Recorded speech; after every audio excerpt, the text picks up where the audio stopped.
everybody, and welcome to episode number 12 of Third Man In, 3MI podcast, brought to you, of course, by Head Check Health. Huge thank you to them, of course. And we're into it. It's Mike Hickey with you today, joined by... It's Charles. TR's not here this afternoon, and or this morning, or whenever you guys are listening to it, but as we record, it's late afternoon, early evening, I guess. And unfortunately, just some scheduling stuff. He wasn't able to make it this week. But we're here, and we're excited. We've got our guest coming up in a bit. It's Andrew Raycroft, who I'm very excited to talk to. I know Charles is very excited to talk to. For us, I mean, I'm a Bruins fan. He's a Leafs fan. So having Razor and getting to talk to him is kind of exciting there. I'm a little intimidated. You're a little intimidated? Andrew Raycroft for Leafs fans is, it's kind of like what could have been and what we were promised. And I'm just a little. I just hope he doesn't have a lot of negative memories of being a Toronto Maple Leaf. I can imagine why he would, and I could, forgive him if he, doesn't want to talk about Toronto at all, or even name the city by name, or if I mention Ron Wilson, if he just screams and hangs up the phone. But it's the first time that I've kind of been like, geez, do I tiptoe around a few things here, or do I just go right into it? And I'm gonna go right into it. All right. So I'm a little intimidated, Mike. Well, I'm also I'm intimidated because, for one, I mean, we've had a couple guys who have hauled on a B that we've talked to, but not quite the profile. Obviously, Raycroft won a Calder as a Bruin, had a huge year in, I think it was 2003, 2004 was his rookie campaign, like officially. Because, that was the year. Something I want to bring up. Yeah, it was 2003, 2004 was when he really kind of stepped in, and that was what was considered his rookie season. Now, a lot of people in Newfoundland will say, especially in the Bonavista region of Newfoundland, will say he stole the Calder from my grandfather went to his grave saying this, that he stole the Calder from Michael Ryder that year. Mike Ryder, I believe, had 31 goals as a rookie. Mike Ryder had a great season. Yeah, my granddad, he didn't like it. He didn't like it at all. He's gone now, so he's not going to judge me too much for having a conversation with this man who is not well liked. But even when he ended up in Toronto, he had some choice words every time he'd play the Habs, and Raycroft would be there. He'd be calling him a couple of colorful things because he stole the. Well, that's something you can bring up with him. Oh, I wonder if he's ever been. In a bit. I don't know. I think he's been here. I think he's done some alumni stuff. Yeah, here. I think I'm just wondering if he went out and visited the breweries and all. Well, I don't know if the breweries were there at the time, but no, all of the stuff in Bonavista. Yeah, great place if you're looking beautiful for a spot. to visit. It's great. I love it out that way. But on that, we'll jump ahead. We want to get Raycroft on, but in the meantime, let's get through the other stuff that we generally do here before we get to our guest. And let's start off with our Bob Cole Oh Baby moment of the week. Oh, baby! All right, so what is your Bob Cole Oh Baby moment this week? I'm going to cheat. I've got two. I think one of them is also mine, so we can kind of share it. Okay. It's so nice to hear that voice, though, isn't it? It is. It's so good. Jeez. I've got, for my Bob Cole Oh Baby moment of the week, is Alex Ovechkin scoring his 50th. Which I think we've said so many times, we've said this so many times now that he scored his 50th. I think this is his fourth 50th goal campaign. Something like that. It's up I'll take there. a look here. I know he's got a 60 there too, but I mean, in order to get the 60, you got to hit 50. That's how numbers work. But the one thing that took me is everybody for a very long time had a lot of fun with Alex Ovechkin, either yelling that he was always perpetually, myself included, perpetually hot-dogging, a showboat. You'd hear people say he's a bad teammate, a bad leader, and all of this stuff. What really struck me with this goal was the lack of celebration, the lack of those things that we know his early 50-goal scores. Terry usually sits to my right. I know he borrowed Terry's famous goal celebration the first time he hit 50. And this one was just, he went in simple, like the textbook. Well, he's done it 8 times now. Holy, this is his 8th, and he had one year where he had 49. in 2017, I'm not 2018. counting that. That's, No, okay. but he had 1 year he hit 49, and that was last season. So last season he hit 49. So I think there was like a bit of relief when he crossed the milestone. But yeah, 8 years. So 8 out of his 12 career. What is he? 12 years in the league now, or there are 5. Or well, 1, 2, 3. There's 6 years where he. So yeah, I guess he's 14 in. But he's been 14 years in the NHL. Yeah, it goes by quick.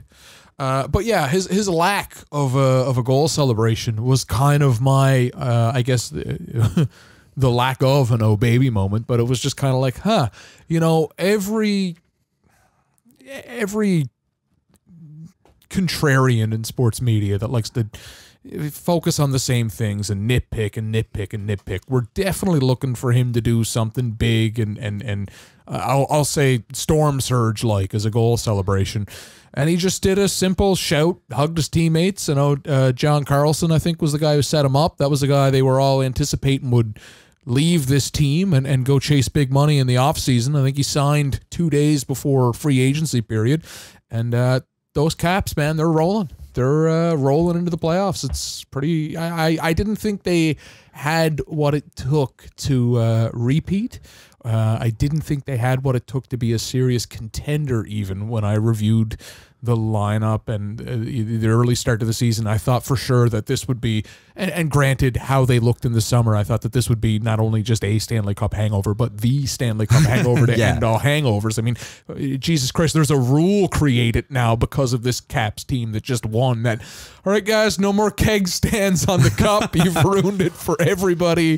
That Phil Pritchard guy that hasn't aged in 20 years. Yeah, he looks exactly the same. Yeah, that guy that keeps the cup is just so stressed with these guys. Yeah, I thought that it would actually be one of the biggest Stanley Cup hangovers. They're rolling.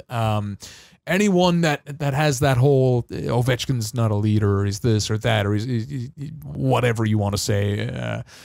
They got one less feather in their cap after he just calmly and coolly celebrated his 50th with his 8th 50th. Yeah, which is just, and it was just, it was just a big. There was clear relief there, and there was excitement, but it wasn't, the hot stick that he threw out the first time, or anything like that. So I've never seen him ride the stick though.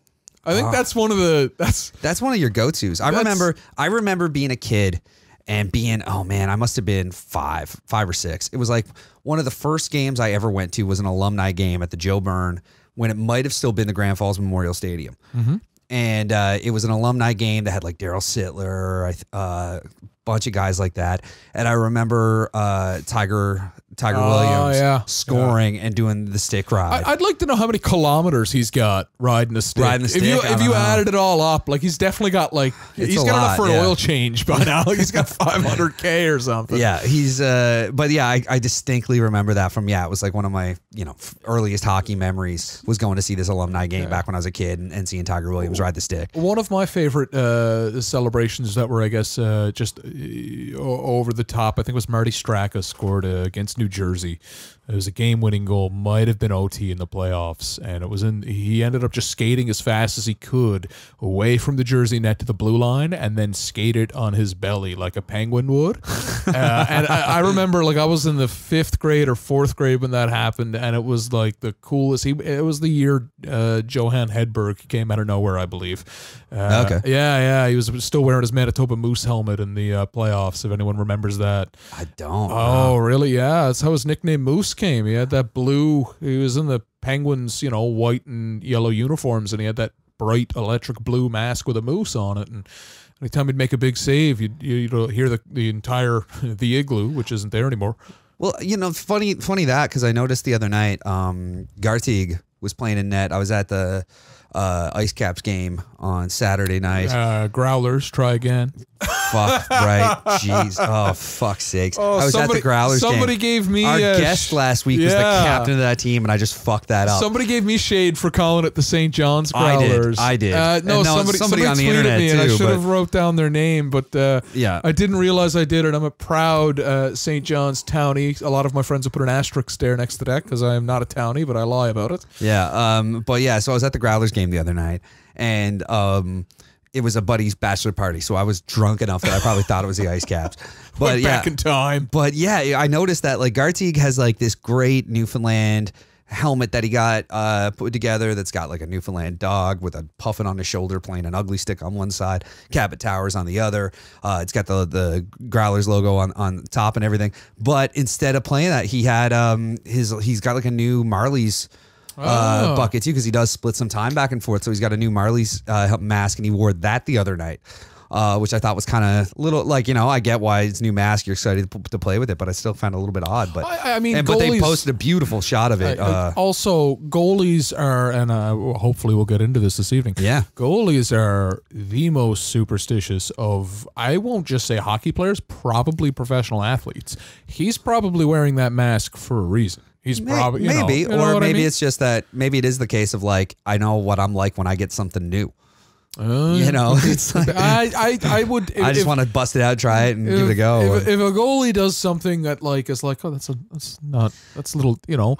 No, but the other thing too is that if you know anything about goalies, is one thing they're superstitious, but the other thing is like goalies like their gear, and they like custom gear, and they like having a certain look, and the style of their pad setup to their mask to everything is a huge part of goalie culture. Fair. And so for him to and I've noticed all year, like obviously it's and we kind of chirped this last week when we were talking to Melindy, the whole thing about how all the goalies on that team, like very few of them have setups to match the Growlers, because everything else in the organization is blue and white. And so none of them have that, like the Growlers kind of setup. Everyone's kind of wearing, like, even like they're not wearing like a bunch of them are wearing blue and white pants, and there's like, you can get pants shells to cover it up. That. It just I really, saw the pants really shells odd to me. Looked, I remember the Railers team came to town too, which I can't remember. Where are they from? White. Oh, Reading. Reading. Thank you. Yeah. And everyone has this deep forest green pants shells, except both their goalies just and had that's the thing that I've noticed. Just had a totally different shade. But I've noticed that like throughout Minnesota the North Stars green or something. But I noticed that throughout the ECHL. It doesn't seem like the goalies in the ECHL, they don't seem to get shells to match up to the rest of the setup. Is weird. The Renegades, man. Yeah. But you know, it is something that's a little weird. But it's again, like, goalies are super idiosyncratic. They're super superstitious. They're all those things. And so, you know, it might just be that. It might just be like a superstition thing about the call up or whatever it might be. You don't know. So I'll say this on goalie superstitions. I can't remember the name, and if you're hearing this and you do know the name, please do at me and remind me. Yeah. But there was a goalie who he decided he would retire by if he took his dinner, which was a steak, and threw it at the wall, and if it fell directly off the wall, he was done. But if it slid down, he was going to stay playing. I've never heard this story. I can't remember who it was. Like era? Do you got? Oh yeah, a while ago, long while. Okay. Maybe original 6, or maybe just outside the original 6, like 50 odd years ago. Kind of. Yeah, before you know they probably had like summer jobs and stuff. But I just remember reading about this. The guy, he just takes it's on his fork, and I believe what I was reading was an article, and his wife was explaining it, which that poor woman had a lot to put up with. Yeah. But he just flicks it at the wall, and anyway, it fell off. It didn't slide down or whatever like he was anticipating. Yeah. And he just looked at his wife and said, "I'm fucking done." And he never played another game. I'd like to know if anyone remembers the name. I'll look it up after and send you a message. I got A Breed Apart there, which is an old goalie book that I had since I was a kid. That's what it's called. It's there on the shelf. So grab that. It's probably in there. Yeah, it's the introduction. And you do have another oh baby moment this week though. Yeah, and that's the one that I'm kind of sharing with you. And that take it away. And that is, of course, that this coming week. This coming, I guess it's this Saturday night. Habs versus Leafs in Montreal is going to be Bob Cole's final game on Hockey Night in Canada. And just, oh baby, what a career for that guy. Oh, well, promised Mess I wouldn't do this. I honestly feel I am going to. That's a solid reference, though, man. I think I might get a little teary. I mean, I have the CBC logo tattooed on my arm because of Hockey Night in Canada, because of spending every Saturday I can remember as a child watching these games with my dad and his brothers and all of that, and it's just something that it resonates like in the core of me, and just knowing that okay, this is it, like, you know, this is the last time we're going to hear that. It's I guess the end of an, instead of saying a cliche, it's like the end of an era, but a lot of people. I think there's something that, because of the way the markets in this country are set up for television, and the way our pro sports are, hockey sounds like Bob Cole. It does, absolutely. The same way baseball, to me, like, baseball is Buck Martinez's voice. Okay. Like, that's just like, Buck's voice is just part of watching a Jays game, and it's just there, and I hear it and I'm like, that's baseball. And Bob's the same way. Like, Bob Cole calling a hockey game is just what hockey sounds like. Yeah, and it's, you know, it's every bit of, like, you could go, okay, so he's been on the air for 50 years. Yeah. That's not just my childhood. That's someone who's in their 30s childhood. That's someone who's in their 40s someone childhood. who's in their 50s childhood. So that's the crazy thing about it. It spans so long, and to know that, and a lot of people will say, well, like, oh, okay, well, you know, he is old, no doubt. I mean, like, Bob's in his Mr. Cole. I'm not close enough to call him Bob, but you know, Mr. Cole he's what, 85 now? Yeah, he's something like that. Into his 80s, 85, 90 even. Like, yeah, he's up there. I don't think he's touched 90. I think he's probably. I'm gonna try to find out. I think he was 83 when his book came out, which would have been 2 years ago. So I think 85 is right on the button. But it's just, you know, 85. Yeah, just knowing that we're not going to get that. And I mean, everyone said, well, you know, he's past his prime, or he gets, you know, this or that, and well, not. I mean, even he covered. They sent him to Winnipeg. He one still last calls time. a game. He still calls play-by-play better than I do. Yeah, they sent him. I thought it was. I made a joke, and they sent him to Winnipeg one last time in the middle of winter, and I was like, oh boy, that's mean. Yeah. But I mean, even his goal call for, I don't know if anybody saw it, but his goal call for Jordan Wheel seals the deal late in the third for that. Like, it's just, you know what, you don't get that. And I mean, any listeners, of course, in America, just take Doc Emmerich. Doc Emmerich is their guy. He's been doing it not nearly as long as Bob Cole, but for a good time, for a good while now. And just picture Doc Emmerich only to the exponent of like 1 million here in Canada. Yeah, I mean, but that's the thing, is like, it's just, there's something about Bob Cole that's just like, it's up there with like the sound of skates cutting into the ice. It's just part of the soundscape of what hockey is. I think we've done this before too. We gave the Bob Cole "Oh Baby" moment to Bob Cole. I think we have. I think we already have. No, I think we gave it to the Leafs tribute to Bob Cole. Oh, so we did. So, but I mean, we named the segment after him, so the least we can do is throw it his direction every now and then. How fitting of it. So I'll say this: Montreal is the epicenter of hockey in the universe. Period. No, it is. The first game, I'll tell you, the first actual organized hockey game took place in Montreal on March 3rd. I don't know what year, but I was up there when they were celebrating that. Where it took place is now a parking garage. And there were a couple of people that, you know, went for a walk at the parking garage, and there was a couple of cameras there saying, you know, a couple of 100 years or 100 and some odd years ago, the first hockey game happened there. So what a fitting goodbye to the last game of the year. Yeah, it's gonna be a huge one. It's also, given the standings, it's gonna be a huge one. It's likely gonna be a win and get in for Montreal. Like, it might be. I don't know if they're actually going to decide their own fate at that point, or if it's going to come down to whatever happens with Carolina. But it's super tight right now. They're 1 point back from Carolina. They have the same number of games. So it really could come down to what happens on Saturday night in this epic game against what is clearly, you know, they're one of their two biggest rivals. Oh yeah, you know, I would say that's the biggest hockey rivalry as well. I see the blouse you're wearing. No, but okay, here's my argument for that. is that I agree with you that you can say historically the Habs Leafs have been that biggest rivalry in the history of hockey, and it's 100% there. Currently, I think Boston and Montreal is a little bit more. Well, Boston and Toronto is also a little bit more, but it's just because of the way playoff matchups have gone. Boston has played both of them frequently throughout the playoffs. They rarely play each other, so a lot of people don't consider that rivalry quite. And I think if we got a Habs Leafs playoffs, people would lose their shit. Oh, I would. But I think now a lot of people. Love it.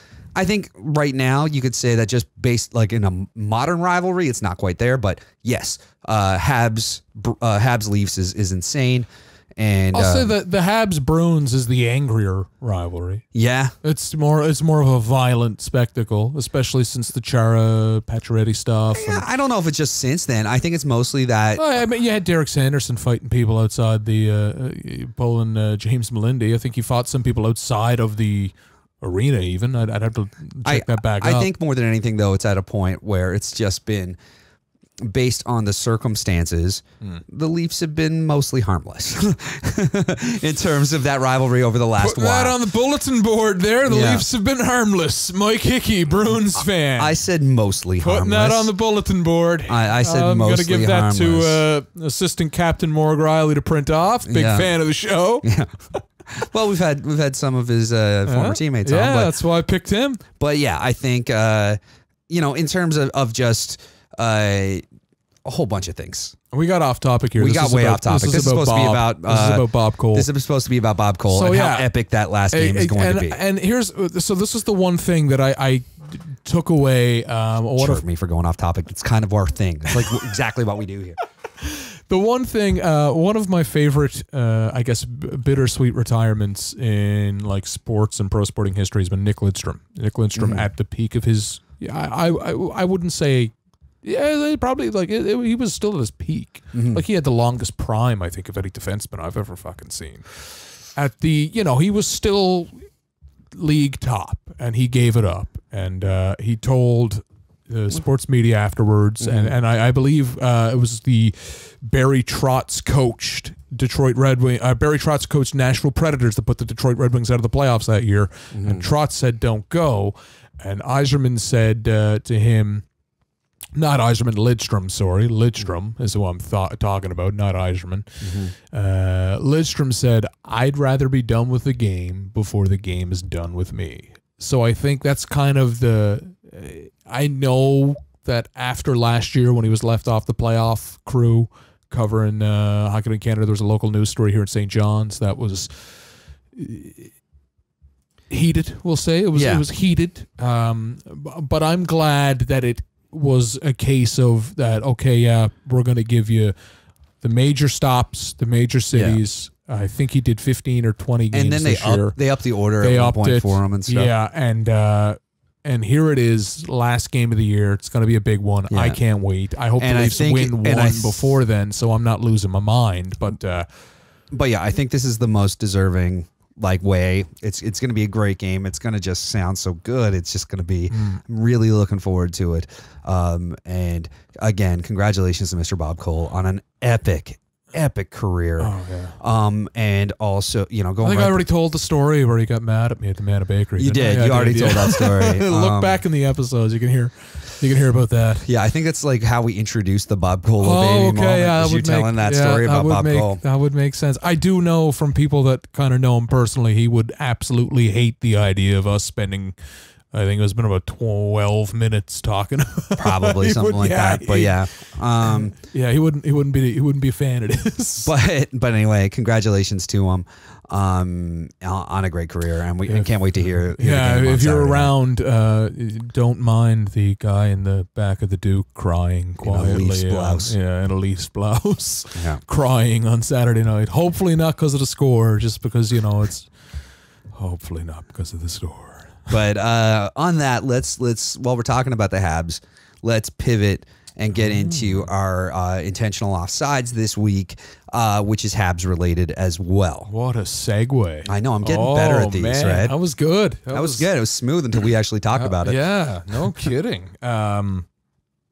All right, this week, I'm excited to bring this one up because I'm bummed that we're bringing this up because TR's not here. I would know, love to hear what he has to say about this. Jeez. And I know everybody, you know, I know most people who are listening to this podcast are listening to hear what TR has to say about things. So I'm always sorry when he's not around for stuff. I'm going to get him to this tweet one about especially. it. Yeah, I'm going to get him. Yeah, I don't think he's gone off on it. He's been busy lately. I'm going to see if I can get him to tweet about it tonight so you can read his tweets and then listen to this episode. So I'm touching on the Habs and Florida Panthers game last week. Paul Byron got in a fight with what is this? Uyghur? Uyghur. Is that his name? Yeah, something like that. Yeah. Some scrub. Oh, come on, man. I don't know. Anyway, I'm not being apologetic. He's a scrub. I'm a big Paul Byron guy. Not going to lie. Big Paul Byron guy. I think he's probably, if you had a Hall of Fame of waiver pickups, he is in that Hall of Fame. I've been a big Paul Byron guy ever since he kind of had this resurgence of a career in the Habs. And I myself was obviously really, really bummed is the word I'll use to see him in hard shape getting carted off the ice. If you haven't seen it, he got his clock cleaned. They had to help him off the ice. He couldn't stand up. He was spaghetti legging the whole way to the bench. He's out for, I'd imagine, the foreseeable future. Like, I don't know if you've ever been knocked unconscious by a man's fist.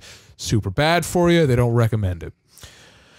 Now, the one thing that I was really, really, like, this is the offside that I was originally going to give it to the player, and the player just came out and said, I thought, okay, the history behind this, Byron got a high hit on Uyghur.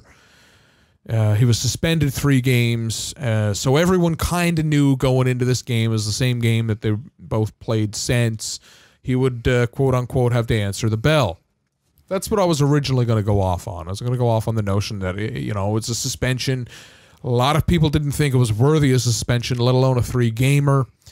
I didn't like, you know, if you get suspended for 3 games, that's a chunk of your pay. I feel you've already answered a bell. I don't play hockey. I don't really know. I wish TR were here to tell me to shut up. Yeah. However, I wish so too. I will pivot. I changed my mind on going off on that. Yeah.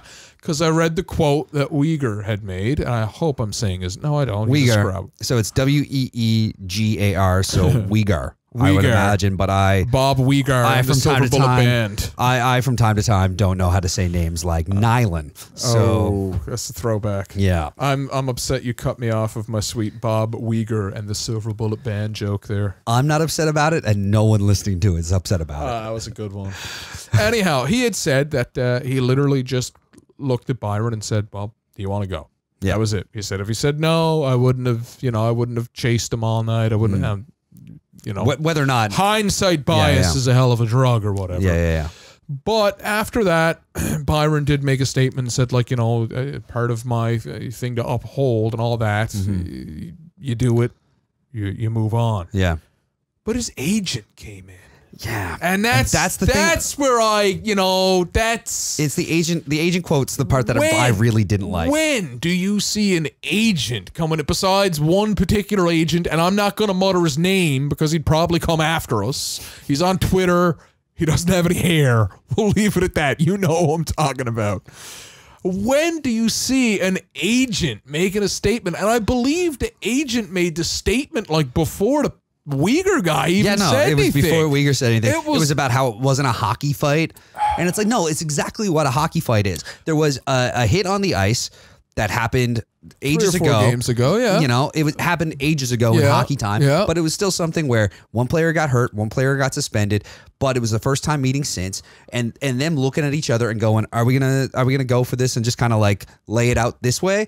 Is the most hockey fight thing there is. Yeah, and the one thing I find almost serendipitous about all of this is a few weeks ago Terry had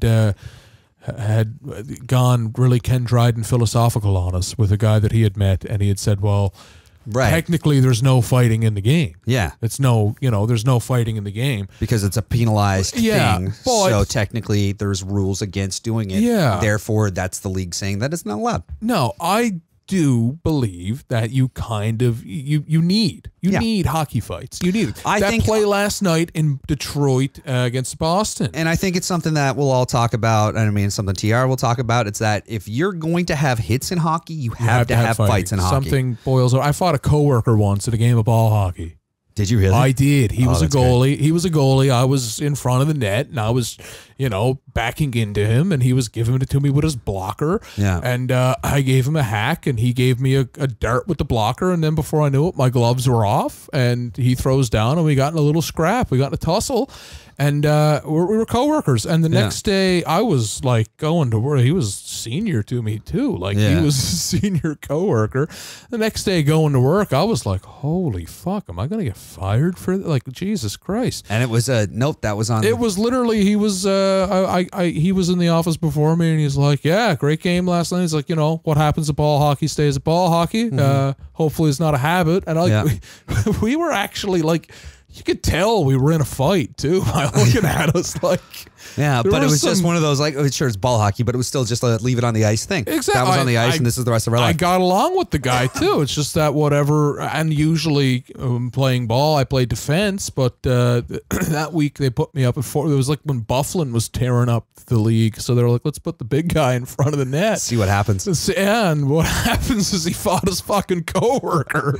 That's fucking So brilliant. you're never going to get rid of it, but like what's going to eventually happen if like the agent thing kind of freaks me out. But the agent thing is stupid. It's a guy going out and trying to justify his X% and by going out and saying like I need to speak on behalf of my client. Is because if they bind together and that's something they're going after, look the fuck out. Yeah. That's all I'm going to say. If that's something the agents want to get involved in and start going after, we're going to hear the likes of the gotta remove fighting. If you got the agents and the NHL offices fucking combining and the board of governors and all that shit, trying to omit fighting, well, we're actually in for a fight ourselves when it comes to that. But I think... Well, the other thing, too, I think is that... he's a legacy guy, too. J.P. Barry has been around for fucking ever. The other thing about the Byron fight is that it's so anomalous for...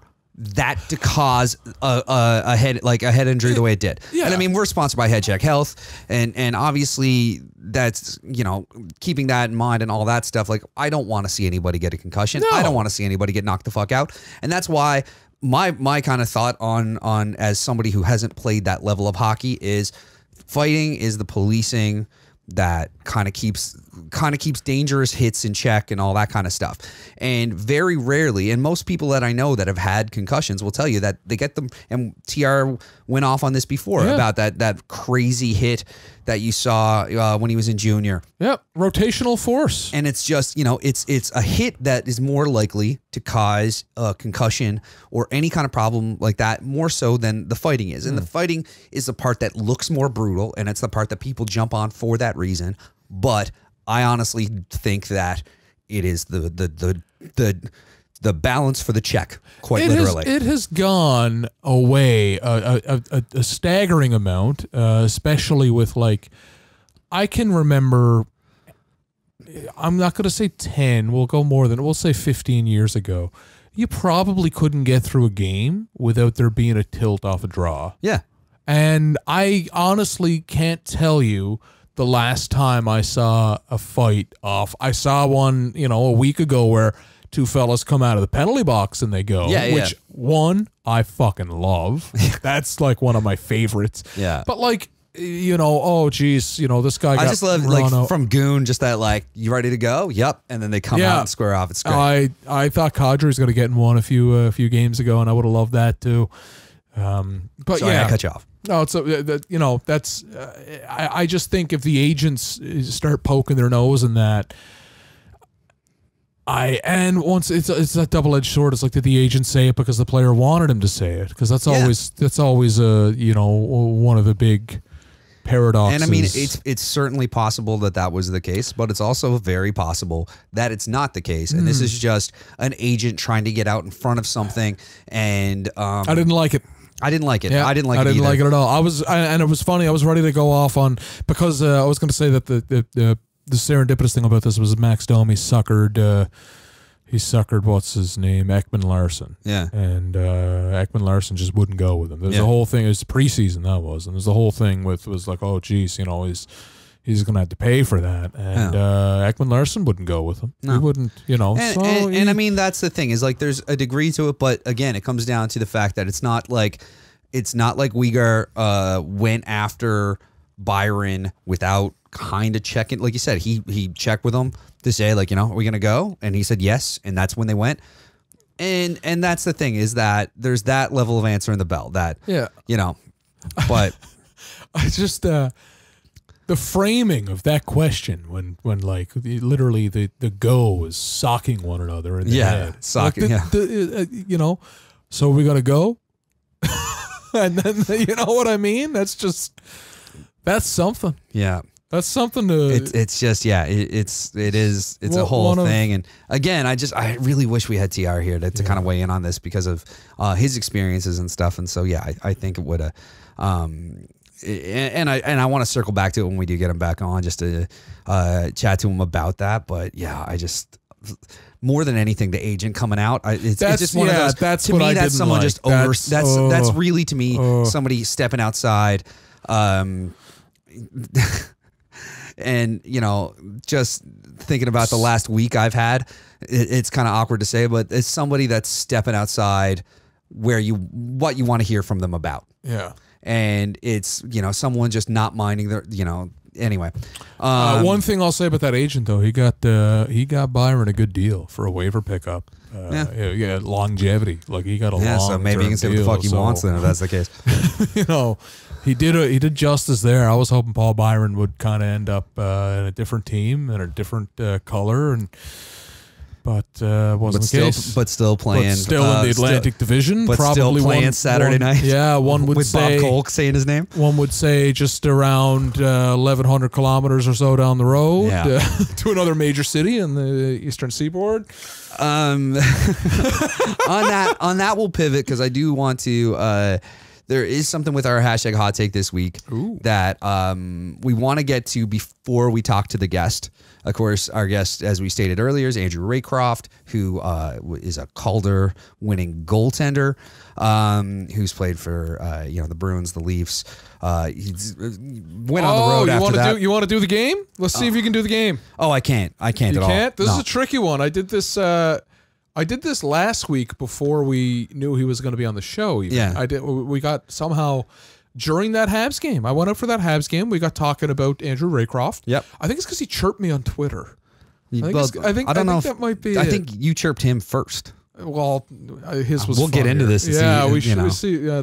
Don't dox me. But we got into his hockey DB, and there was one that was always a stumbling. So it was the Bruins. Yep. To the Leafs. To the Colorado Avalanche. Yep. To the Canucks. Yep. And everyone forgets the Dallas Stars. Yeah, and he did. He played 29 games for the Stars and then finished off in Texas. But what I was trying to get to was that we do have goaltender related hashtag hot take. And so we're probably going to talk about it a little bit later. We're also probably going to talk to Andrew about it. But it's something that I wanted to bring up before we get him on as a guest. Yeah, so the hashtag hot take I was given this week was one that was interesting to me because it was, in my crease. Can I say that? No. So one of it was my in your trapezoid. Yeah. Oh, jeez. One of my good buddies said that in his opinion, the Leafs, as well as the Tampa Bay Lightning, don't stand a chance. And this is that's what I did. Well, the Leafs, I can see. I can see the argument that he's talking about with the, we'll let finish the point. Yeah, and then we can explain why he's wrong. Due to the workload that were on those goalies. He said if you look at the last couple of Cup wins, it's been a shared assignment through most of the season. Yeah. Pittsburgh Penguins, they had a goaltending controversy with Marc-Andre Fleury. Yeah. He was injured for a good stretch. Yep. And they brought in Matt Murray. Matt Murray didn't play shag all that year. Yeah, especially in the NHL. Even in the playoffs, they didn't even know they were going to go with Matt Murray the first Cup they won. Yeah, yeah. The following year, Matt Murray, Casey DeSmith. they kind of shared the work assignment. It wasn't really, Matt Murray was the starter, but he had a light workload. Yeah. There was some issues there. Last year's Washington Capitals, Braden Holtby and was it Saros? I'll check. No, Saros is over Nashville. Same thing. Nashville made it to the finals. And it was, no, Nashville never made it to the finals. Yeah, they made it against Pittsburgh, and it was Saros splitting with Peke Rinne. This year, he pretty much projected that he's expecting the Islanders to make a lot of noise that people wouldn't anticipate, as well as, you've got Vegas over there. Marc-Andre Fleury didn't have a heavy workload this year either. You've also got Boston Bruins. Boston Bruins shared a lot of crease time between Tuukka Rask and Yaroslav Halak. He just figures that these Halak and 1A, 1B. Yeah, they're pretty much straight down the line too. Yeah, their numbers are crazy. Same comparable thing on with the season. Greiss and Leonard. I mean, and I think, and the reason I kind of laughed earlier is not so much because of the Leafs tandem, because it's not as much of a tandem. But I think Domingue. I think he's much more of a factor, and I think he's the one of those kinds of guys we're talking about that's capable of going on a Matt Murray run. You think so? I think he could be. Did he even play 12 games this year? Yeah, I think so. I don't know. Like, I think Sparks played like 8. I'm checking. Louis Domingue. He has played 26 games. Okay, that's he's not got bad. a 908. Pull up Sparks. Oh, Sparks. And I feel like, yeah, with Sparks, you're somebody who's just, as a Leafs fan, you're too close to it. Well, after that, we're going to look at the Bruins goalies because I think they're like a 40-40 split right now. Yeah, no, they're stupid close like that. You having a hard time finding? I'm having a hard time finding Sparks. Sparks. There's no ES, I don't think. Well, the problem is the number of... Yeah, no, I got to just search through the Leafs is the only way to find them because I'm getting the wrong number of R's and T's and Garrett. 2 R's, 1 T. That's what's fucking me up. But Sparks has 19 games. Yeah, okay. I was going to say. Did you say 18? I was going to guess 18. Yeah, he's got 19 games. Okay. 901 with a 315 goals against. So, Pull up the Bruins guys. Oh my God. Can we just... All right, we'll move on. Let it go. No, it's fine. It's just, this is a fun game for all the listeners and me typing things into Elite Prospects and having a look. I'm looking at the Bruins, and Tuukka Rask this season has 44 games, and Halak has 39.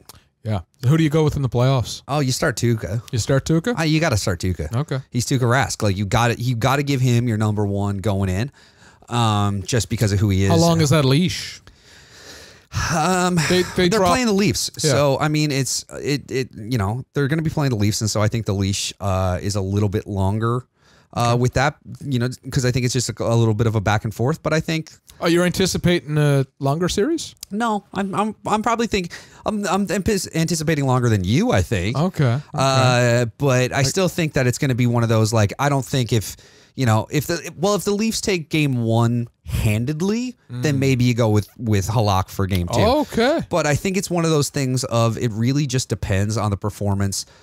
Because right now, both teams are giving up a fuck ton of goals. Yeah. And I mean, right now, we're looking like that series is going to most likely, I think, tip towards Boston.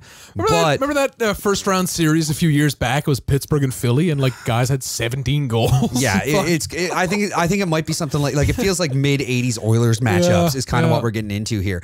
But with that, let's pause it for a second, and we'll have a guy who kind of knows what's up because he's played for both these teams as a goaltender, and we'll talk to him about his opinions on it and stuff.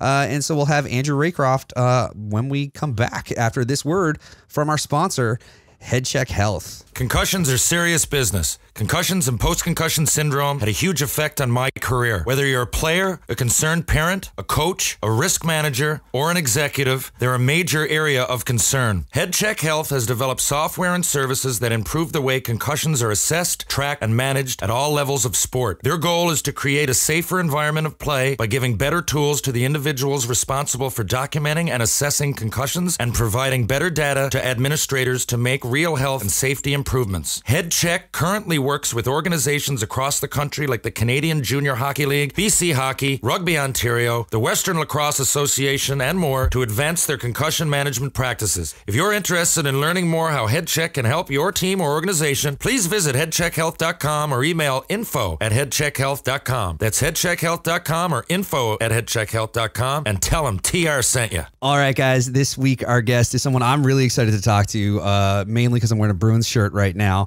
and very excited about all that. But it's somebody who's played for the Sudbury Wolves, Kingston Frontenacs, Boston Bruins, Providence Bruins, the Toronto Maple Leafs, the Colorado Avalanche, Vancouver Canucks, Dallas Stars, Texas Stars, Milano, and yeah, I'm not going to be able to pronounce the European team names. I'm sorry. Mr. Andrew Raycroft. How's it going, Andrew? It's so great to have you here. I'm great. Yeah, great to be here. Is the podcast over now? It took you so long to go through all the places. Little trip down memory lane there, We're eh? done now, huh? Oh, man. Well, we know a few of them. we had, who was it we had on? I think it was Dave Ling a couple weeks back, and Dave had, Dave had like 25 teams on his list, man. That was... Yeah, but I mean, you know, great guy to have that chat with all the same. Yeah. But yours, you know, one thing that I noticed about yours too is like you go from the Frontenacs to the Bruins. Don't those jerseys pretty much look exactly the same anyway? Like, aren't the Frontenacs the team that have the same setup as the Bruins? They've got like the spoked K. I think when Andrew was there, they would have had that weird like skipper looking guy with. No, I was old school. Oh, really? Yeah, the skipper came in after me. So no, I had the spoke K. So yeah, I was fortunate because I played right away, but all of my gear was still Kingston gear, so it didn't look too bad when I actually played and had a hockey card that the gear matched. So it looked like I was the real deal, but reality was it was just my junior year. I signed up properly. It's funny, we were actually talking about that a little bit earlier because we were talking about I was at the Growlers game here in St. John's, the Newfoundland Growlers play, and Michael Gartig is I guess kind of the starter. I think he's had the biggest workload this year, and yeah, he's got like most of the goalies in the ECHL. It seems those guys are like aren't as concerned about matching colors, and yard sale gear. And to me, it seems so strange that they're like, most of them try to, like, you know, or like, I guess I don't know if it's that they consider the ECHL a bit of a transitional league, and so they're not as worried about getting like the matching setup and stuff. But it just seems so strange to me because like if you're on like GGSU online, it's just, you know, like if you're on that on Facebook, all anybody's caring about is like getting like a nice setup that matches all their gear and stuff, and it's just weird. There's one fella down there with a blue and a red pad. Yeah, no, exactly. Those guys, well, they're grinding, and there's obviously, as you guys have probably seen out, I mean, there's great goalies and guys. I mean, we know all the stories of guys coming from the coast and playing, but those guys are grinding. There's a bunch of good goalies that can play, and they usually stick to the white now. So it's just like, all right, I got white and black, and it doesn't matter what color it is, it'll kind of fit anywhere. And I mean, like, I mean, pad skins are a thing, right? Like, I don't understand why more guys aren't using them. It seems strange to me, but and I'm looking at the other thing too is like, I don't think you were ever actually traded during the season, so you never had to worry about that. Like, all your transitions kind of happened in the off season, hey? Yeah, I did. I didn't have to pack it to go anywhere this season at all, and yeah, but you know, the other thing was some minor league teams, you know, at least back in the day, especially had different colors, minors, and you know, in the AHL and the NHL team was different as well. So I didn't have that issue either because in Boston, it's obviously Providence Bruins, so we had the same get up there too. So so fortunately, my equipment always matched my jersey as long as I was pro, anyway. Look good, play good. Yeah, hey, you know it. Yeah, you know look good, play good, man. So back to that trade. Leafs fan here. Get right into it. Huh? Yeah, I got to ask, is it one of those instances, so you're enjoying your summer and all of a sudden you find out, is it one of those instances you found out you were traded? How did you find out? Did you find out by... Yeah. Okay, here we go. No, it's good. It's a good one. I wasn't just sitting at home. We were in Italy, actually. I was in Italy. My girlfriend at the time, we went to Europe for like 2 weeks right through that time, and obviously you never book your holidays until, you know, after the season, you know, and you don't want to run into playoff time, the whole thing. So engaged like a few nights before in Europe, and I woke up to like 8 calls, and again back then there was no iPhones, like obviously no smartphones, so it was just like a random. I guarantee you I was so cheap I didn't get the international plan, nothing. So it was like no Wi-Fi. So I think I ended up having to go like online and checking email because, like people were trying to get a hold of me. And finally my mom and then so I never ended up talking to like the GMs or anyone until I got back. So yeah, it was a little different than most situations for sure. Wow. Especially nowadays, like, that's, it would never happen like that now. It was probably 2 days until, because I was coming back, and I remember my agent meeting me we had not a direct flight, so we had a stopover in LaGuardia, and he was there at the airport to like give me all the stuff to go to Toronto that next morning. So, it was a bit of a whirlwind. Wow. So it was like you almost had a full 24 hours of being a member of the Leafs where you just had no idea because of the time zone changes and everything else. Yes, correct. You would amazing. I wouldn't know what time that went down, but yeah, I'm probably one of the last guys to be a Leaf for that long without knowing it. we're in an era now where it's like players usually get a quick text message before you find out on the internet is usually where most of them, and then it'll make it to the TV. But wow, like that's almost as going back as far as like a guy like picking up a paper and being like, oh shit, I've got to move. I thought when we had Colby on and Colby Armstrong was telling us about how his mom called him to wake him up from his pre-game nap to let him know he got traded out of Pittsburgh. I thought that one was good. Yeah, but you got short with his mom for waking him up. Yeah, what are you doing? Being on a vacation in Europe somewhere and just missing the call that you're now a Toronto Maple Leaf is kind of oh my god. That one's a good one. Yeah, you just got engaged too, didn't you? Yeah. Oh wow! So it's like there's lots going on. It's like hope you're okay with moving to Toronto. Well, she is from Boston too, so I don't think she was like, what did I, that was her first like, what did I get myself into already right away. My Unfortunately, Lord. I did it a few days before and not after. And I mean, before we get, because I mean, I know we want to talk a lot too about, actually, let's just get into talking about that first season that you were in Toronto, because one of the things that we do on the show is we do a hashtag hot take. We have people who listen like weigh in on Twitter and stuff and give us kind of a hot take on, whatever it might be in the hockey world. And what came up this week is the new kind of goalie tandem that you're seeing more and more. And so, how looking at this season, like the Bruins, I mean, you're the Bruins e-bug, which is still my favorite thing that's ever happened. But the Bruins this year, I mean, Halak and Rask are both kind of, they're splitting that 3 season. games between, isn't it? I think it's five, but their records are almost identical throughout that. There's a bunch of teams like that, but that first year that you played in Toronto, you put up 72 games. Like how did you survive that, and how are you still standing and able to use your legs? Yeah, it was barely. I was on fumes at the end. There's no question. Oh my God, I can only imagine. And the thing was too is 3 of those games I missed was due to injury, 3 or 4, maybe even 4, because I had a growing issue and I came, rushed it back a little bit, So I mean, again, I just wanted to play. I got to Toronto, and you obviously have a lot of pressure, and you just want to perform and win, and didn't want to stay out of it, but yeah, certainly by the end of it, it was I was on fumes by the end, and unfortunately we didn't play any more games than those 82 at that time. I was telling Mike before we started rolling today, I can remember a quote that the coach would have been Ron Wilson at the time, dished out. Paul Maurice. Oh, it was Paul Mo. Okay, Paul Mo was. I had Maurice for both years there. Okay. The quote more or less was, I remember one of my math teachers told me, it's like, did you see this quote?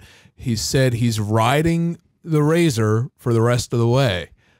And that quote came at the end of January. Like that was, and I was like, riding him the rest of the way.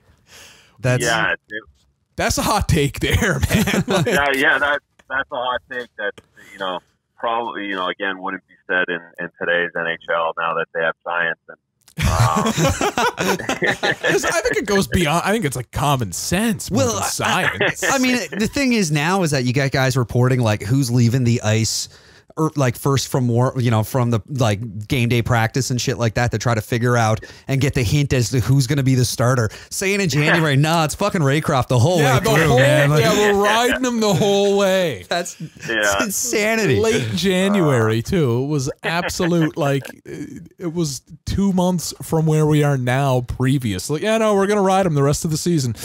Speaking of being an NHL goaltender, earlier in the show we got talking about. More or less how they tend to be a little bit more superstitious than some of the players. What's your game day routine used to look like, or should you get the call for an e-bug situation, what would your game day routine look like now? It would look a lot different now. I wasn't overly superstitious in the fact of like if I don't put my pants on at 1:03 in the afternoon, I'm going to be horrible tonight.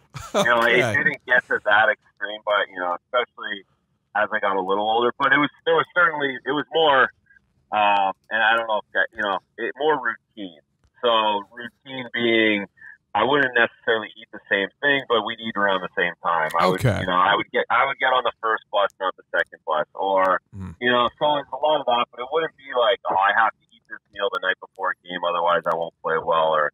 So I was fortunate in the fact I just never got to that point. Okay. Honestly, it just it would really wear me out. But no, I would start getting dressed around right around like the 30-minute mark on the clock. I would try and get it right on that 30, but if I missed it within a couple seconds, I was okay. And same thing, like stretch out, and so I had a pretty timely routine, just in the fact that it gave me comfort that I knew I wasn't gonna like miss warm up because I was late. Mm-hmm. It was just, but it didn't have to be exact because, or else I was a mental. Okay, I was already having mental issues as well. It was more so just a body comfort thing, more so than complete and utter superstition. I grew up with my brother is a absolute diehard, and he was a complete superstitious to the point where in the playoffs, same meal, like this guy wasn't playing, he was just watching hockey. In the playoffs, same meal, same snack. He'd shower in the evenings at the same time just to get ready to watch a hockey game. Yeah. So and I'm sort of like that too in this simple, well, not like 180 or not 82 games a year, but I am somebody that, and I've done this now every year dating back to the Bruins Cup win in 2011, is every year from the time, and I always have a beard, but every time, every year from the time the Bruins clinch until they're eliminated, I don't so much as trim my beard. Oh. And it's already like super tangly here now. Like I kind of like missed the notification that the magic number was 1 and didn't trim it up before they started. Now it's already super out of control. And I'm hoping I got another 2.5 months. I'm not looking forward to looking across from that. That's all, especially if the Leafs series don't. The only thing I like to do, I like to go for a run during the playoffs. Like I like to go for a run outdoors on game days. So if my team doesn't perform, at least I'm not yelling at them. At least I'm a little tired or something. Yeah. Just take the edge off a little. Yeah, exactly. Yeah. I went for a real long run in that meltdown 4-1 game. Actually, yeah. I ran. There's a community in St. John's that the wind blows from it. It's a farming village, so not a village, but a farming town, the Goulds. And I remember going for a run, and everywhere I ran smelled like the Goulds. That's all I really remember of that 4-1 game. Yeah.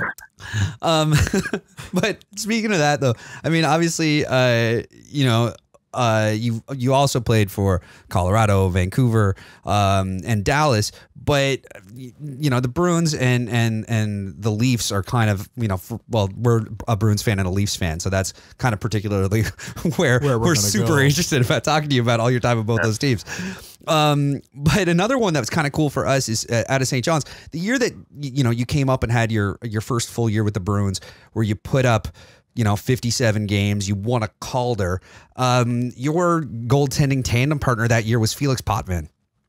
Yeah. Which, like, for us is, because Potvin played for St. John's for years before he came up with the Leafs and stuff. What was that like? And then when you did get the trade, were you talking to him after about what it's going to be like moving to that market and playing in Toronto and the pressure and all that kind of stuff? Yeah. So yeah, Lachat. He was. He was my guy. I mean, he was the Leafs '93. You know, like that was. Because you're from Bellevue, right? Like you would have grown up a Leafs fan, right? Yeah, Belleville. Sorry. I was a Habs fan actually. Patrick Waugh. So my town's right in the middle. So we're half Leafs, half Canadian. So I was a Habs fan all the way. 86, and then obviously in '93, it was a good year to be a Canadiens fan. With Patrick Waugh. But no, I was a big Felix guy. Even though I wasn't a Toronto guy, I think Felix was a gear, and he was just always so cool, and he just played different than everyone else was playing at that time. You know, all the kids in Ontario had the same stance and the same, makeup as the Cat. So to be able to have played with him and have him kind of be my partner for my first full year, I just took a lot from him, and just how, he didn't sweat the small things. I was always a pro and always worked hard.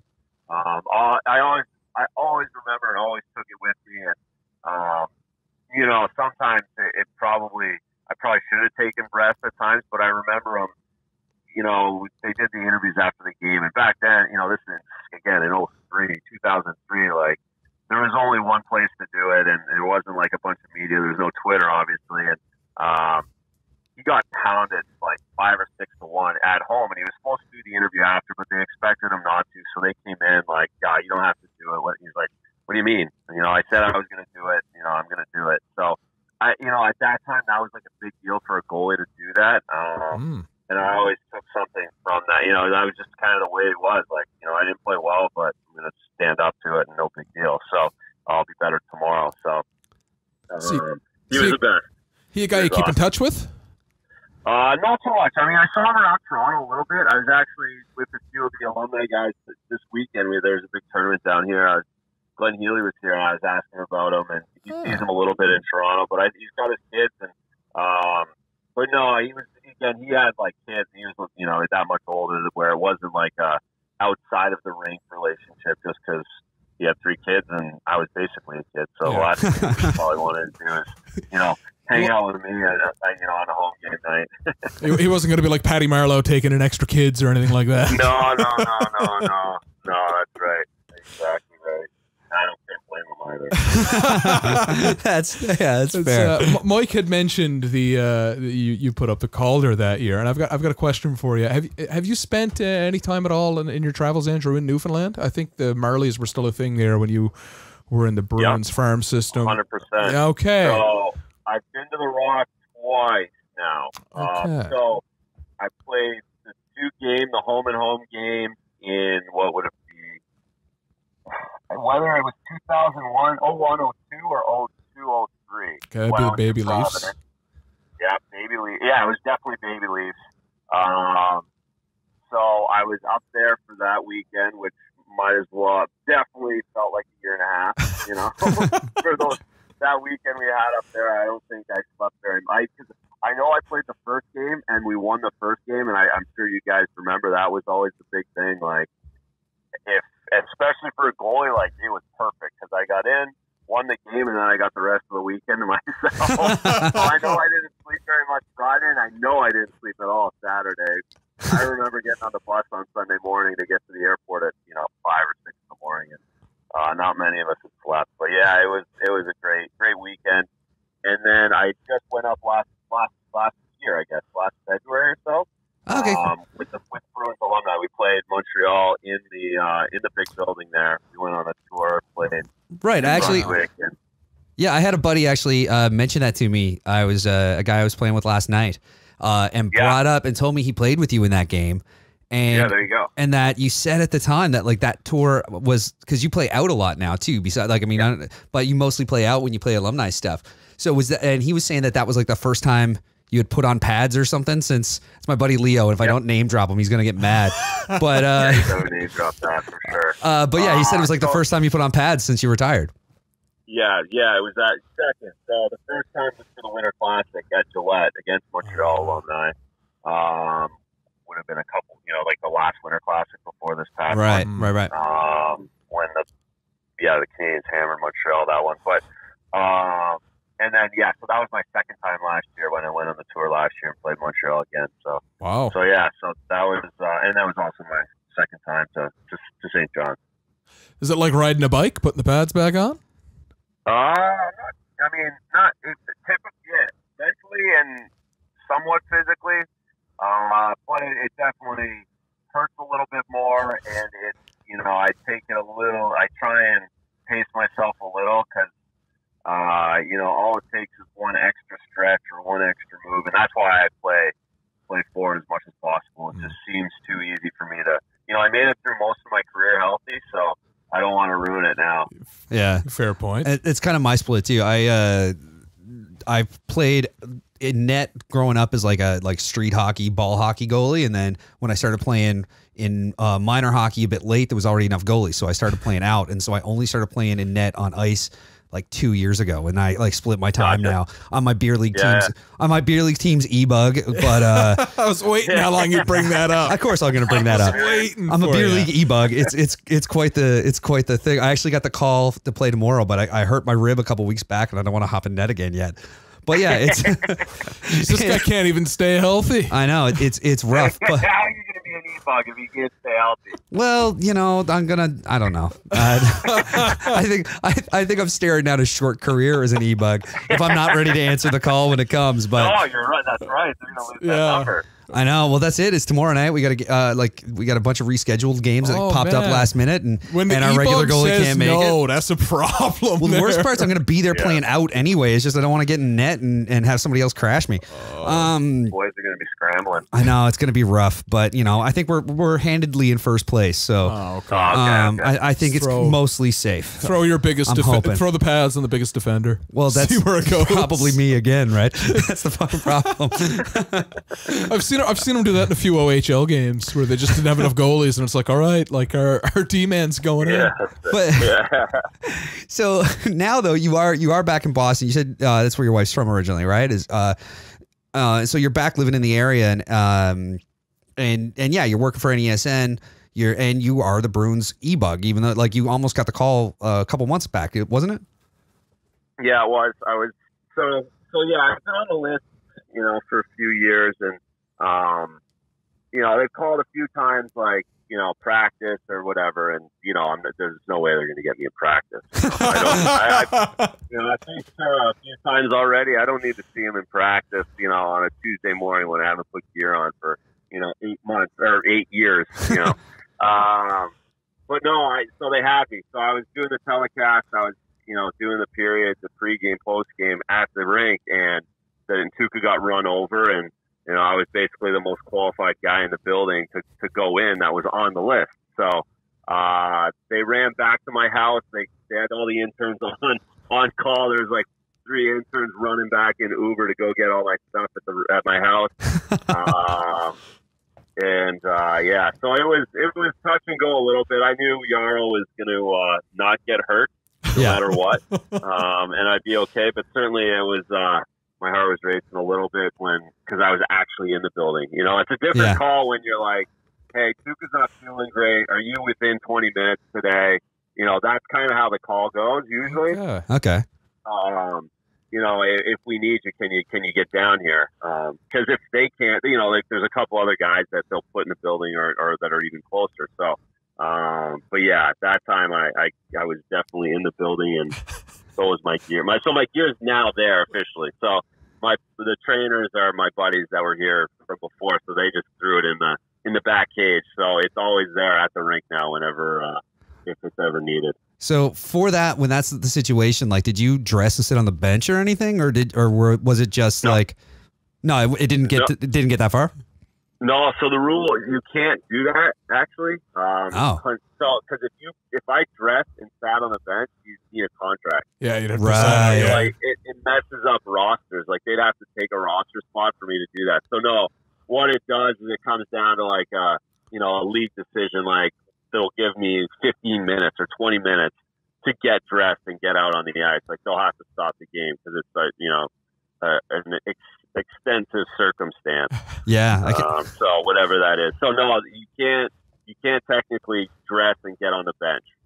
Man, like that's the weird thing about that though, is to think that like you get that call. And I mean, in your case, like you've played a bunch of NHL games, like you've won a Calder, you've been part of that team and everything already. But when you get a guy like, like a Scott Foster, who's like a fucking accountant, and you get the call that's like, okay, go put on your goalie gear because you're coming in to play for the Blackhawks, and you've got 15 minutes to do it. Like I've been 15 minutes late for a game of shinny, and like accidentally like didn't tie up my bootlace enough, and it's like coming undone under my pads and shit. Like I can only imagine you're getting ready to go out on that stage for the first time, and all the pressure that you're taking on there. You'd have to, Mike, if it was you, you'd have to empty your cup. Oh man. Yeah. No, it is. Like that is one of like the greatest stories, because I can't imagine what he was feeling like, because I would have been nervous, and I've done it, 600 times. Yeah. I can't imagine. The only good thing is 15 minutes doesn't allow you to get too tuned up. You can only puke so many times in 15 minutes, so it takes that away. You don't have to worry about it all day long. The Jets were ripping them on him, though, man. Like any guy that got the puck, was it the Jets? It was the Jets, I think. Any guy that got the puck, they were flinging it at the net. Well, that was it. They were up, I think. The Blackhawks were up, like, I think it was like 2, 3? I think they were up by a few goals, but I think he stopped. Over like 7 minutes, he stopped like 9 shots. He did a great job. 7 minutes of shutout hockey in the NHL, and then you go back and it's tax season, and it's like you're just back to work the next day. Like, how was your shit. weekend, Scott? Do anything interesting? Yeah. They give you the jersey, and that's it. You can't even pay him. Yeah, they didn't pay him. I didn't know that until a couple of weeks ago. They just gave him the jersey. I'm sure that I don't know, somebody maybe dropped something in the dressing room that gave him. There's a lot of guys there. Could have passed the hat around for a little bit. Yeah, exactly. We'll never know that. No, we'll never know that. I hope somebody took him out to dinner, I don't know, 53 times or something. Yeah, sure. But that's another thing that I find really interesting about. I mean, obviously you're back and you're working for NESN. You've got your own podcast, right? Breaking the Ice. Yeah. So Josh Dolan's comedian here in town. He's on the radio a lot, so he had been doing it himself, and he reached out kind of, just I guess before the season, like, hey, you want to do this? And I have no idea what a podcast was, or don't listen to them or anything like that. So, but I'm up for anything at this point. So yeah, so we're doing it, and we don't get to it all the time, but it's kind of cool and fun, and again, we talk hockey or whatever else. So. We know quite how that goes, yeah. But it's like literally anything else, and then we try to get back to hockey as much as we can. Yeah, it's tough. It is tough. But being back though with NESN and covering the Bruins games and stuff, which I mean, put you in the building when you get the e-bug call and stuff. What's it like now being back? Because with Tuukka is the number one guy. That, as much as it's a tandem, Tuukka's their number one guy. Tuukka's likely getting the call in the playoffs, but you also are, part of him being there in Boston. You were part of that deal that initially brought him to town when you left for Toronto. So what's it like now, like with you guys looking at each, how's that relationship between you and Tuukka? Yeah. No, we don't see too much of each other. We kind of live close to each other, so we'll run into each other, and kids kind of went to the same school at one point. So things like that, but we don't run into each other a whole lot. He's busy, obviously, in the winter. But when we do, it's always, he's a great guy, great teammate. Everyone loves him. And anytime I've seen him or hung out with him or been golfing with him, we've just had a lot of fun. And so that we don't reminisce about a trade or anything, if that's what if that's what anyone's hoping for or listening to. I don't think we've ever talked about it. We obviously both know it happened, but I think I'm sure he's pretty thankful that he got traded from Toronto to Boston at the time that he did. Somewhere an ex-GM of the Leafs is probably listening to this, and he's like, damn. Yeah. No, John Ferguson, he works here for the Bruins now, so I see him too. Oh my goodness. He's a assistant GM / GM of the Providence Bruins. Yeah, that was JFJ, wasn't it? Yeah, he's a Bruins, or he's a Boston guy. So I've seen him a bunch over the years as well. So, Wow. So yeah, I mean, again, it's the business, and to be honest, you know, it certainly doesn't. Players and guys don't talk about trades and things like that nearly as much as what might be seen on the Twitter machine. That's for sure.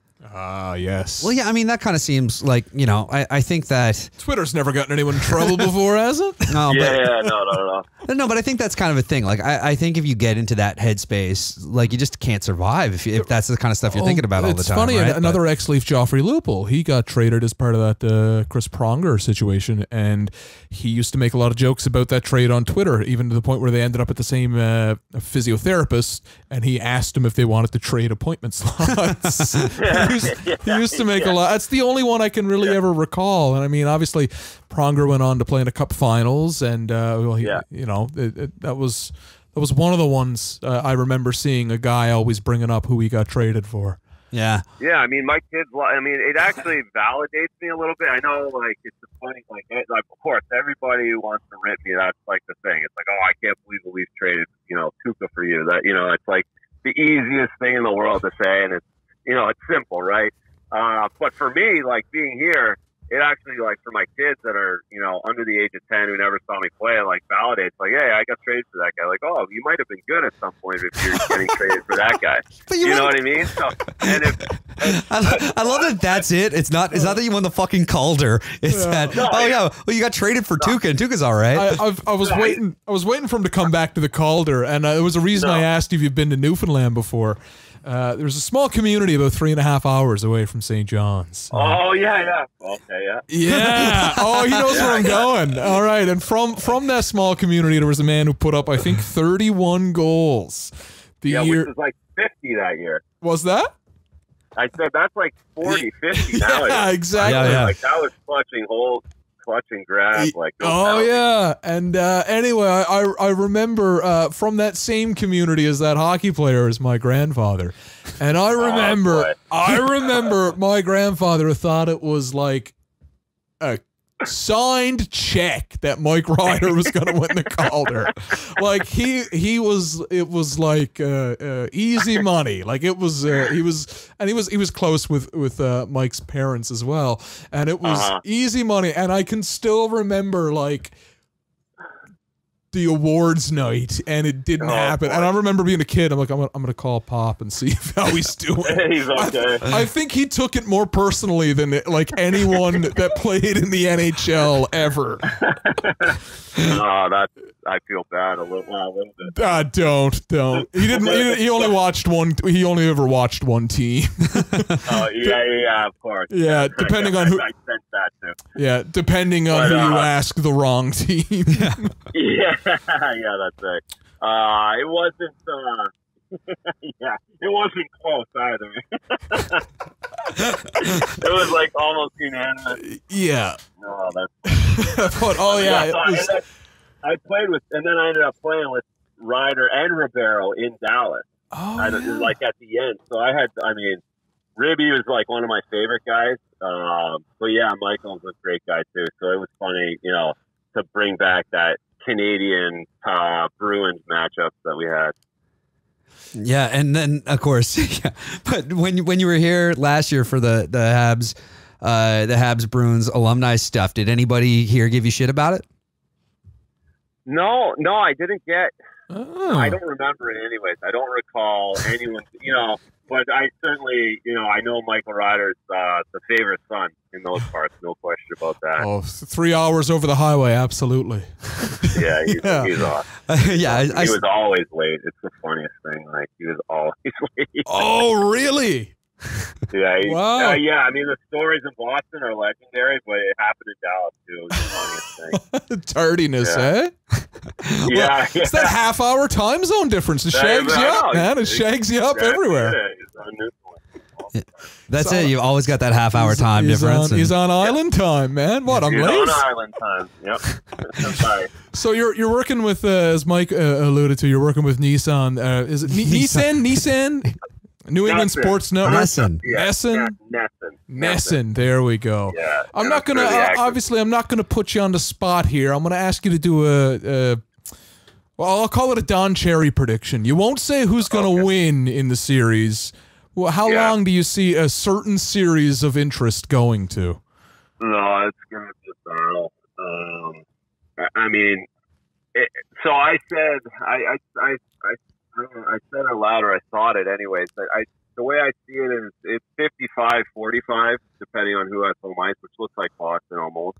They're kind of gagging it a little bit right now, but a little bit. 55-45 for the Bruins, just because they're going to have home ice. If the Leafs had home ice, I think it would have went the other way. Okay. 55-45. It's close. Okay. So it's got to go 6. Got to go 6 or 7. 6 or 7, unless something crazy happens. But I just think they're just two really, really good teams, and I don't see how either one of them don't get a couple wins. You know, against anybody. You know, if either of those teams were playing Tampa in the first round, I'd say that series is going 6 or 7. What a reward for winning the first round, Tampa in the second round. I know. I know. And I mean, I don't like that whole reward thing that, you know, like, because obviously that's been coming up a lot lately. But yeah, I just think that, it's the current playoff format. I'm a little, it kind of bugs me a little bit. It's got many fans. I don't think anybody really likes it.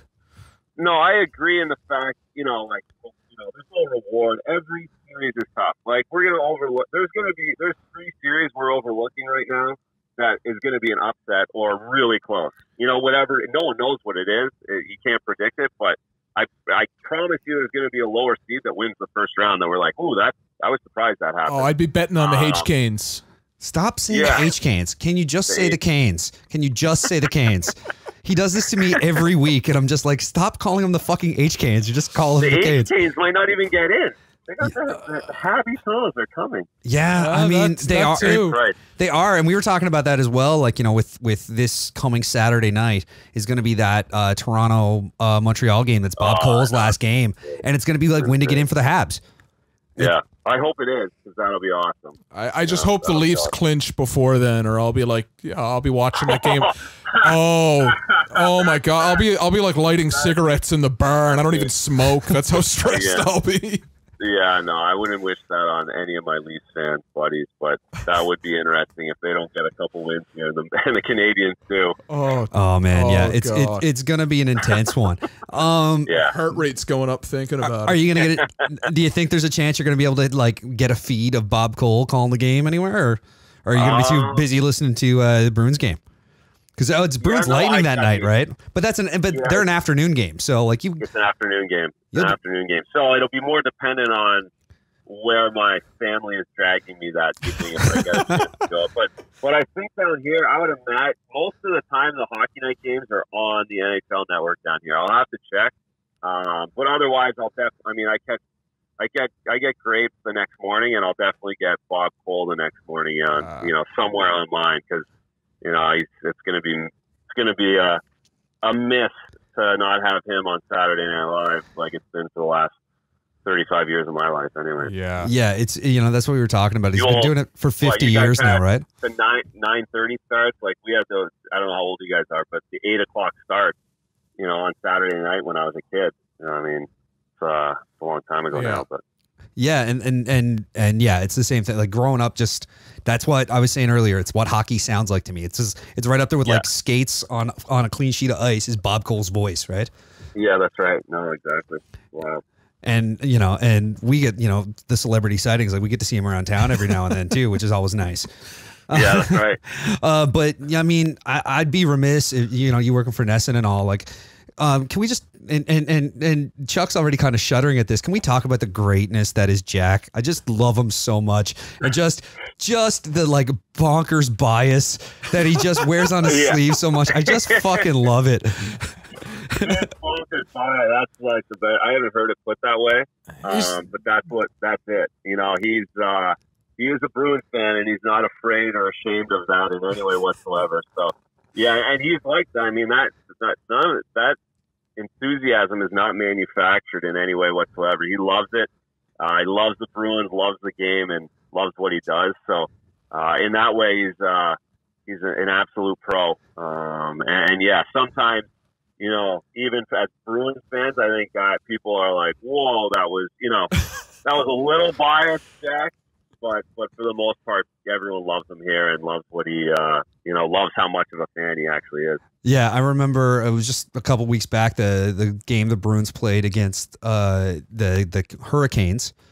The Canes, where they wore the Whalers throwbacks, and he finishes the game with this like skin the blubber and burn it and all this, and then it cuts. Yeah. And I was watching it on Sportsnet here, and then it cuts into like the Sportsnet Central, and Ken Reed, who's been on the show, is just like, so in case anyone was wondering, that was the Boston feed of the game that we had. And it's just like, I just love how over the top he is with it, and just because a lot of times you kind of hear your play-by-play guys, your announcers are trying to, be a little bit cool about where their allegiances lie, and Jack's just like, nope, fuck it, go Bruins, love it. Like and it's like my favorite thing. I've always been afraid he's gonna like walk next door and start a fight with Joe Bowen. Like, I've always been kind of afraid of that. Like, are they gonna throw hands tonight? Like, is this gonna be the one that does it? I think he can take Joe. He's got a couple years on Joe, right? Like he's a bit younger than Joe, I think. Yeah, I would imagine He might be a little bit. Yeah, I think Jack could take him in a fight. I just hope I don't have to watch it. I just hope I don't have to see it. What's that? I don't think it's a good idea for either of them. Yeah, that's what I said. Let's let the enforcers settle that. The color guys. Yeah, I was gonna say get Andy Brickley and he'll take care of it. Yeah. Well, I know, Andrew, I really appreciate you taking the time to chat with us this week. And I know you're still at your kid's soccer game, right? Like in the parking lot. I got soccer pickup in 6 minutes. So yeah, good for me. So it was perfect today. Yeah, it was wow. Well, yeah, I knew you had that going on, so I wanted to make sure I got you away in time. But thank you so much. And for anybody who's listening and wants to check out you and Josh, right, is the guy you do the podcast with. Yeah. Where can people check out Breaking the Ice? Breaking the Ice podcast.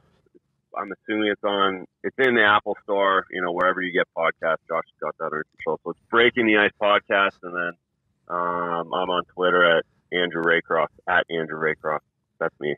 All right, perfect. Well, thank you so much for taking the time to talk to us, and we'll have you. Maybe we'll get you back for some post Leafs Bruins analysis once the dust is all settled and me and Chuck have stopped beating up on each other. Perfect. Sounds great. I'd love to jump on again. Stay in touch. It was a lot of fun. Thanks, guys. All right. Thanks so much, Andrew. Cheers. You got it. See you later. Penny Posh, maternity wear reimagined, breaking the barriers of style, fit, and comfort that often leave mothers-to-be uninspired in their new wardrobe. Penny Posh's designs have reinvented a clothing category often seen as disposable, temporary, and unattractive. Well, not with Penny Posh. Check it out, a continuous fit maternity collection from bump to bundle and beyond. You can check them out on Twitter at Penny_Posh, on Instagram at PennyPosh_maternity, and of course on their website, www.pennyposhdesigns.com. Penny Posh Designs, maternity wear reimagined. Wow, what a delight that was. That was great. Yeah, that was again for me. As a Bruins fan, it's super fun to have somebody who was so high profile with the Bruins as well. To get the chat to, and we hadn't really had that yet. It's been a lot of, the players that we have.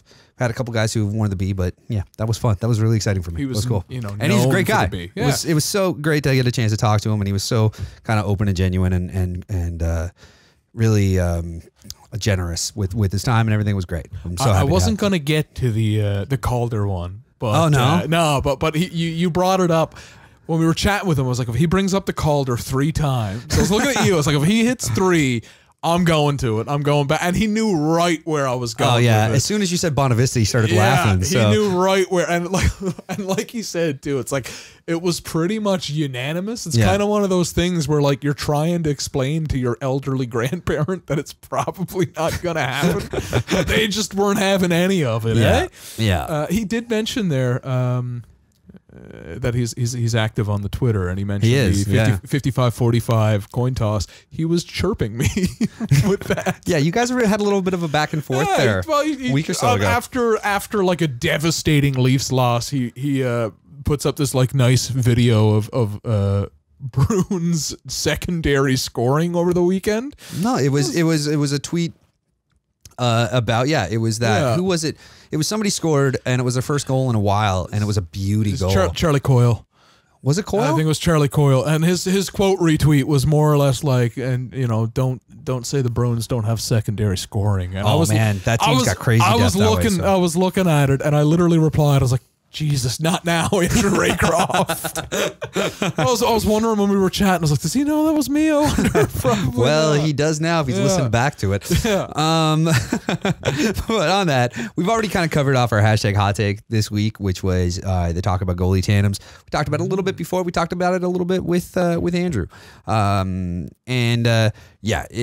so great to have him on. But with that, I think we should probably just, we should call this one. We should call it. And we'll get TR back next week. We'll bring up the Paul Byron stuff again, see how he feels about all that, and go from there. Given the games lined up in the end of the schedule, we should literally make a note behind you, bring up Paul Byron, because I think this weekend's going to be insane in the NHL. True. Yeah, that is likely. The episode after this, we might go long again. Like, you might be a 4-hour jobby. Let's hope not. Yeah. Anyone who's driving the DRL, we can keep you company across Newfoundland. Yeah, and I mean, it depends on when we record, because obviously right now, for anybody listening, they don't know or care, but it's Monday night. And the last couple episodes we've done have been Monday nights, but we're hopefully going to try to get back to Saturday afternoons, which is a little bit easier time-wise for all of us. And if we do that, then we're even going to be before this. I'm not. If the Leafs don't get a win before Saturday, and we're tracking that day, I'm not going to be able to think. Yeah, I'm not even kidding. I'm not. And who do they have in between now and then? Oh, they don't have it. Well, they've got the Islanders tonight, Carolina tomorrow night, Tampa, and then Montreal. I believe is how the schedule shakes out. Yeah, that's Wait, who'd you say first? Islanders, Carolina, and back-to-backs. Oh wow. Then I believe Tampa's. Tampa might not be in there, actually. Have the Islanders clinched? The Islanders have clinched. Okay, but you've got two of those teams are fighting for their lives. Oh my God, I forgot this. So I work with an Islanders fan. Great guy. You do? I do, yeah. Well, he's an older guy, Mike Bossy, all that stuff. Oh, right. Yeah. There was a point the Islanders were worth rooting for. Yeah, great. There's a whole generation of people who care about Great guy. Anyhow, today he actually fell for an April Fool's article that the Islanders were retiring John Tavares' number tonight. I saw that. And he was actually like fired up. He's like, "Did you see this? Like, this is the stupidest thing I've ever seen." And I gave it like, well, it wouldn't even have been Tavares, because it was a couple guys. There was an argument that they should have retired 91 for the two other guys besides Tavares that had worn it and done the ceremony the night he was in town and not talk about him at all. I think he just read the headline and lost his shit and lost his mind. And I was like, I'm going to give this precisely 7 minutes to see if he figures it out. Jesus. He did after. He was like, cursing and muttering. But was that the guy that you got in a fight with? No, that was an old job. That was the guy I got in a fight with is about, like 10, 11 years ago now. Oh, okay. All right. Yeah, I don't know. He might be listening. If he is, hi, Sean. He's a great guy. Who won the tilt? Hockey fights. Who are they giving the decision to? Job to score. We only threw like 2 or 3 smacks each, and then realized like, what the fuck are we doing? We're grown ass men. We have to go to work together tomorrow. We're also in like a public rec center, so like there's children on their way to basketball coming behind us. It was, it wasn't really. It was a quick tilt, but I'll call it a draw. All right. With that draw called. Let's put a pin in everything. We'll talk about Paul Byron, hopefully on Saturday afternoon, with TR, get some more thoughts on that and all the other things when we come back next week to talk at you about hockey. And, I'm going to try, this is also the first episode we've done with the new mixer. So I'm going to try to get the, slowly fade up the outro music here on the soundboard. Oh yeah, there it is. And we'll be back next week to talk at you about hockey here on 3MI Podcast.